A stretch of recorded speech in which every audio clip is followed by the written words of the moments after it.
Qué bueno que continúa con nosotros aquí en Noticias del Congreso, transmitiendo a la República Mexicana en 10 ciudades en televisión digital terrestre, por supuesto en el Valle de México y área conurbada, y estamos en internet en www.canalcongreso.gov.mx. Mire, en abril del año 2016, la diputada Mirza Flores del Partido Movimiento Ciudadano incorporó en la Ley de Ciencia y Tecnología un concepto que pues no es muy común escucharlo, se llama resiliencia. Yo lo había escuchado en términos de psicología, nunca lo había escuchado en otro ámbito, y precisamente por eso le hemos invitado y le agradecemos mucho, diputada Mirza Flores. Gracias por visitarnos aquí en Noticias. No, al contrario, estoy muy agradecida porque nos regalen el espacio para poder hablar de nuestra agenda legislativa. No, Muchísimas gracias. Nuestros representantes, muchas gracias por Encantada. estar aquí.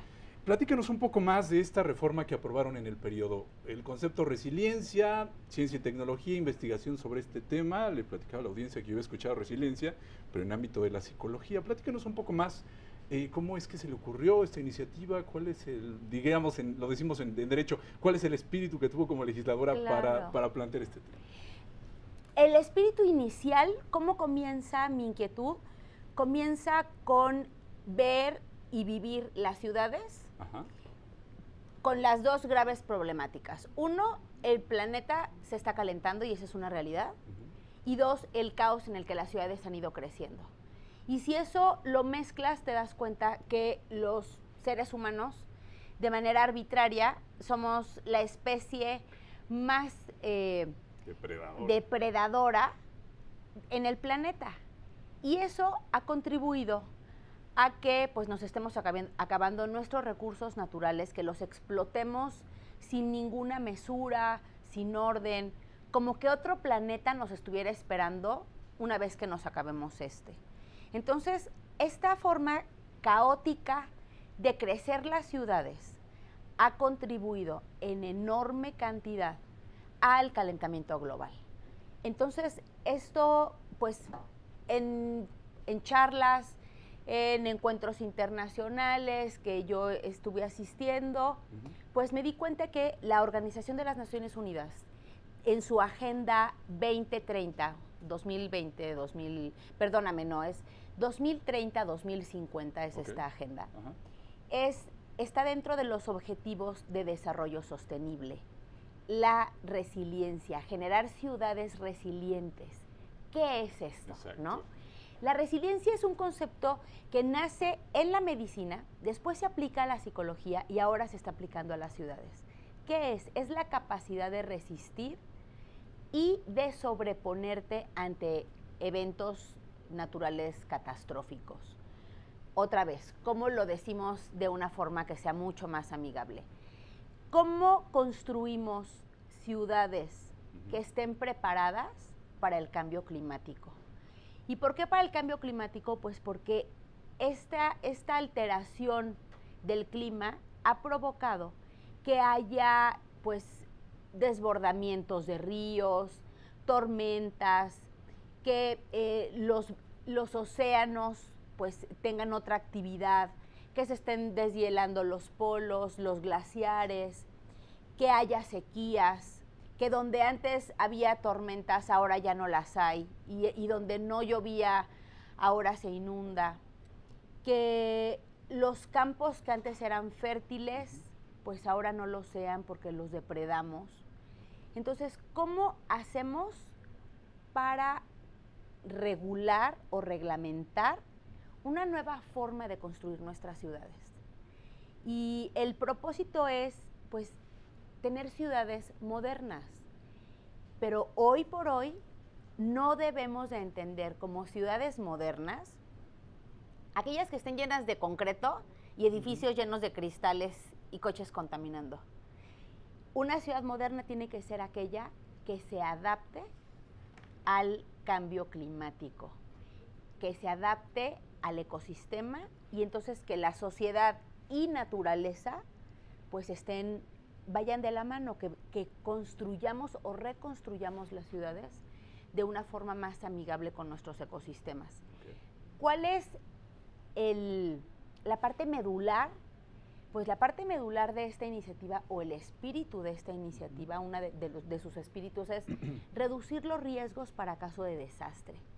Es un proyecto internacional que se llama RRD, sus siglas lo dicen. Y este RRD, hoy por hoy, es un acuerdo internacional que se firmó en Sendai en marzo del 2015, en donde México es Estado parte. Pero pues como pasa en muchas de las ocasiones, que hay firmas de acuerdos, que hay plataformas internacionales, que hay conferencias mundiales y muchas veces los países van, firman los compromisos, regresan y no se hace mucho o a veces nada. En este caso, pues, como le fui siguiendo la ruta, lo planteé al interior de mi fracción parlamentaria de Movimiento Ciudadano y se alinea perfectamente a los objetivos de nuestro trabajo, que tiene que ver con medio ambiente y con mejorar las condiciones de los ciudadanos en las ciudades. Entonces, pues ahí empezamos a construir una ruta para poder amigarnos con el medio ambiente y hemos logrado dentro de la Cámara de Diputados pues impulsar varias reformas que el día de hoy pues estamos viendo que pues van siendo realidad. Ya se aprobaron aquí en Cámara de Diputados 3 de nuestras iniciativas y ahora pues estamos esperando a ver qué dice el Senado, pero estamos siguiéndolas, vamos a estar ahí detrás. Hay que decirlo, esta reforma que se propone, esta reforma a la ley, obtuvo unanimidad, 399 votos. Sí. Nadie, ningún grupo parlamentario la vio con malos ojos. Y la comunidad científica, diputada, ¿cuál fue la reacción, acercamientos que ha tenido usted ante esta iniciativa? La gente lo vio muy bien. Hay académicos que no terminan de conocer el concepto, pero hay quienes ya lo conocen y no han encontrado apoyo para financiar proyectos de investigación o para hacer más investigación. Estuvimos en Senapred y ahí pues aplaudieron la iniciativa, la vieron con muy buenos ojos. Vamos a estar trabajando muy de la mano con ellos porque pues es el Centro Nacional para Prevenir Desastres Naturales. Entonces pues ese es el objetivo, reducir los riesgos para caso de desastre. Los desastres, y esto lo vamos a dejar muy claro, los desastres, la mano humana no los puede evitar. No podemos evitar un ciclón, una tormenta tropical, un huracán, una sequía, pero sí podemos reducir el riesgo de desastre, sí podemos contribuir a que sea menor el impacto. Y esto, ¿cómo se ve traducido? Bueno, pues menor el impacto en términos que se salvan más vidas humanas, que eso está por encima de cualquier valor, la vida humana. Y número 2, y muy importante, que se empiece a reducir la pérdida del patrimonio de la gente. ¿Cuántas veces no pues vemos que una tormenta que era como una tormenta de una tarde de verano, como poema, termina en un desastre porque se lleva casas, la gente pierde sus negocios, sus enseres domésticos? Si esta tormenta es en una zona rural, pues las personas pierden incluso su siembra, sus animales con los que están, pues con los que sobreviven. Todo este patrimonio que las personas pierden, pues es un patrimonio que difícilmente se recupera. Y para que tengas una idea, y que tengan una idea las personas que nos están escuchando de qué estamos hablando cuando hablamos de pérdidas económicas, a México le cuesta más de 870 millones de dólares. Hay que anotarlo porque la cifra es larga. Claro. 870 millones de dólares anuales solamente por desastres ocasionados por agua. Por agua. Solo por agua. Y te estoy hablando de sequías, ciclones, tormentas, inundaciones. Esta cifra pone en condiciones de que ninguna política pública, por mejor diseñada que esté para combatir la pobreza, si no estamos en condiciones de tener ciudades preparadas, no importa qué política pública se implemente, no vamos a ver reducido los índices de pobreza cuando México pierde tanto dinero en las catástrofes naturales. Y la gente común, la gente en sus casas, en sus colonias, en sus municipios, pierde todo lo que tiene muchas de las veces.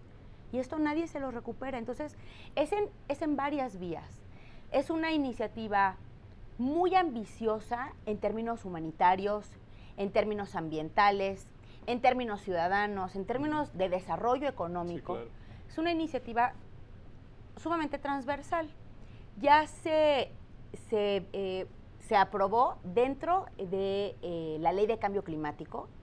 Se aprobó que quedara incluido el concepto reducción de riesgos para caso de desastre y resiliencia en la Ley de Desarrollo Territorial, que se aprobó a finales del periodo pasado, también por iniciativa de nosotros. Está en la Ley de Ciencia y Tecnología. Vamos, hemos estado trabajando en varias vías, no solamente en esta que te comentas, para que pues podamos hacer multitransversal este concepto. Y esto es con el propósito, vamos, no es una ocurrencia. No tenemos una agenda de las ocurrencias, tenemos una agenda que se alinea a acuerdos internacionales, a la forma en la que hoy está caminando el mundo, a ciudades más seguras, a ciudades en las que los habitantes estén en condiciones de resistir el impacto de los desastres naturales, y que no implique que se pierdan vidas o que pierdan del todo su patrimonio. Pues tendremos que esperar cuál es la respuesta que dará el Senado. Esperemos que no le hagan modificaciones y pueda proceder. Diputada Mirza, muchísimas gracias por haber estado con nosotros. Muchísimas gracias, Laxman. Y pues invito a todas las personas que tengan interés en estas iniciativas que sigan consultándolo en nuestras redes. Pueden encontrar en Mirza Flores Facebook y Twitter, @MirzaFloresG. Ahí pues estamos en comunicación permanente con la gente que tiene dudas, les enviamos información y lo interesante es que todas las personas nos alineemos a estos conceptos y que cada uno desde lo individual contribuyamos a pues mejorar nuestro entorno. También tenemos una agenda que ya la platicaremos en otra ocasión, Laxman, aquí en la Cámara de Diputados, que es para hacer del Palacio Legislativo un edificio sustentable. Y ya tenemos varias acciones implementadas, así que pues lo que queremos es empezar barriendo nuestro lado de la banqueta. Si esta es la casa de los ciudadanos, es la casa de los mexicanos y es en donde se hacen las leyes, vamos poniendo el ejemplo. Estaremos muy pendientes. Muchísimas gracias. Gracias, Laxman. Bueno, y gracias como siempre a usted. Vamos a hacer una pausa, regresamos porque tenemos más información para usted aquí en Noticias del Congreso. Volvemos.